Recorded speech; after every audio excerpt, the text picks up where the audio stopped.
اس قوم کے درمیان رہ کر انہیں تبلیغ کیا کرتے تھے، مگر ان کی وفات کے بعد ان لوگوں نے ان کی شکلوں کو پتھر پر تراش کر ان کی عبادت شروع کر دی۔ حضرت ہود علیہ السلام کو موجودہ دور کے یمن کے اندر قوم عاد کی ہدایت کے لیے بھیجا گیا تھا۔ یمن اور رحمان کے درمیانی علاقے احتاف نامی سرزمین پر یہ قوم رہا کرتی تھی، اور وہاں پر گزرتی نعمتوں یعنی فصلوں، پانی اور باغوں کی وجہ سے یہ قوم انتہائی خوشحال اور آرام دہ زندگی گزار رہی تھی۔ لیکن آہستہ آہستہ یہ توحید کو چھوڑ کر بت پرست بن گئے، لوگوں پر ظلم کرنے لگے، اور قرآن پاک کے مطابق تب اللہ فرماتا ہے کہ ہم نے عاد کی طرف ان کے بھائی ہود کو بھیجا۔ انہوں نے کہا کہ میری قوم خدا کی ہی عبادت کرو، اس کے سوا تمہارا کوئی معبود نہیں، تم لوگ شرک کر کے خدا پر الزام لگاتے ہو۔ بدلے میں یہ قوم حضرت ہود علیہ السلام کو تکلیف پہنچاتی رہی۔ پھر ایک دن اللہ کے عذاب کا وعدہ پورا ہوا اور آسمان کالے بادلوں سے بھر گیا، تیز ہوائیں چلنے لگی جن کی رفتار اتنی تھی کہ گھوڑوں، مال مویشیوں کو ایک جگہ سے دوسری جگہ پر اٹھا کر دے مارنے لگی۔ مسلسل 7 دن اور راتوں تک یہ آندھی اور تیز ہوائیں چلتی رہی، اور اسی دوران ریت کا طوفان اٹھا اور تمام مکان اور انسانوں پر آ گرا، اور یہ سب لوگ مارے گئے۔ اس واقعے کے بعد حضرت ہود علیہ السلام سرزمین حجر موت کی طرف چلے گئے اور وہاں پر اپنی باقی عمر گزار دی۔ حجر موت یمن کے ایک علاقے کا نام ہے، جیسا کہ آپ میپ پر دیکھ سکتے ہیں۔ حضرت صالح علیہ السلام آپ کا وطن بھی عراق تھا، مگر تبلیغ کے لیے آج کے موجودہ دور کے سعودی عربیہ کے مدینہ کے شمال کے اندر آپ کو بھیجا گیا، جہاں پر قوم سمود کی آبادی موجود تھی۔ حضرت صالح علیہ السلام نوح علیہ السلام کے بیٹے سام کی نسل سے ہیں، اور ان کا سلسلہ نسب کچھ یوں ہے: صالح بن عبیر بن سیاف بن ماشے بن عبید بن سمود بن ارم بن سام بن نوح علیہ السلام۔ آج سے کم از کم 4000 سال پہلے حجاز مقدس اور تبوک کے درمیان حجر نامی جگہ کے اندر ایک قوم آباد تھی جس کو کہا کرتے تھے قوم سمود۔ یہ جگہ آج کل مدائن صالح کے نام سے مشہور ہے، کیونکہ یہ ایک پہاڑی علاقہ ہے، اور اس قوم نے بہت ترقی کرنے کے بعد اتنی ترقی کر لی تھی کہ یہ پہاڑوں کو تراش کر اپنے بڑے بڑے گھروں کو تعمیر کیا کرتے، جیسا کہ آپ ویڈیوز کے اندر ان کے کھنڈرات کو دیکھ سکتے ہیں ناظرین، جس کی وجہ سے دشمن ان سے کبھی بھی نہیں جیت پاتے تھے، اور یہ لوگ بہت ہی لمبے، طاقتور اور مغرور تھے، نہ کبھی بیمار ہوتے، اور ان کی عمریں بہت ہی لمبی ہوا کرتی تھیں۔ ناظرین، قوم سمود کی بستیوں کے کھنڈرات اور ان کے آثار آج بھی موجود ہیں۔ قرآن کریم کے مطابق حضرت صالح نے اپنی قوم سے ایک اونٹنی کو نہ مارنے کی درخواست کی تھی، لیکن انہوں نے اللہ کا حکم نہ مان کر اس اونٹنی کو مار ڈالا۔ پھر اللہ تعالیٰ نے اس نافرمانی کی وجہ سے اس پوری قوم پر عذاب کو نازل کیا، اور یہ صفحہ ہستی سے مٹ گئی۔ یہ پوری قوم آپ کے ماننے والوں کے علاوہ مکمل طور پر تباہ ہو گئی، اور آج کے عراق کے شہر نجف کے اندر آپ کی قبر مبارک موجود ہے۔ ناظرین، اسی طرح سے حضرت ابراہیم علیہ السلام کو عراق کے اندر جہاں پر نمرود نے خدائی کا دعویٰ کیا اور آپ کو آگ کے اندر گرانے کا واقعہ پیش آیا، آپ کو عراق کی سرزمین پر ان لوگوں کی تبلیغ کے لیے بھیجا گیا تھا۔ ناظرین، کیونکہ قرآن کریم کے اندر بھی یہ واقعہ مشہور ہے کہ جب سب لوگ ایک میلے کے اندر گئے ہوئے تھے تو ابراہیم علیہ السلام نے تمام چھوٹے بتوں کو توڑ کر ایک بڑے بت کے کندھے پر کلہاڑے کو رکھ دیا اور کہنے لگے کہ اس بت نے تمہارے تمام بتوں کو توڑا ہے۔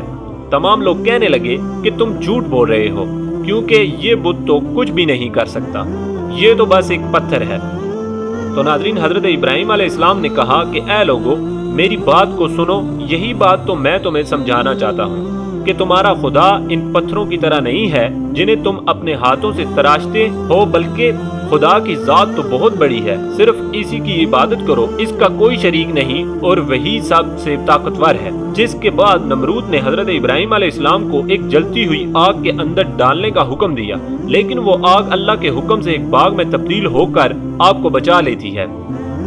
ناظرین، اس کے علاوہ حضرت لوط علیہ السلام کو بھی موجودہ دور کے عراق کے اندر بھیجا گیا، جہاں پر ان کی قوم ہم جنس پرستی کے اندر مبتلا ہو کر کفر اور شرک کے اندر مبتلا ہو گئی تھی، تو ان پر اللہ کا عذاب نازل ہوا۔ اس کے علاوہ حضرت یونس علیہ السلام کو نینوا عراق کے اندر بھیجا گیا، جبکہ حضرت اسماعیل علیہ السلام کو آج کے دور کے یمن کے اندر بھیجا گیا، کیونکہ مکہ میں حضرت ابراہیم علیہ السلام حضرت اسماعیل علیہ السلام کو چھوڑ کر واپس چلے گئے تھے،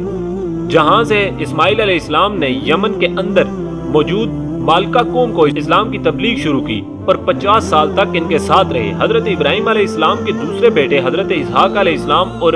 پھر ان کے بیٹے حضرت یعقوب علیہ السلام اور پھر ان کے بیٹے حضرت یوسف علیہ السلام موجودہ دور کے فلسطین کے اندر ہی پیدا ہوئے۔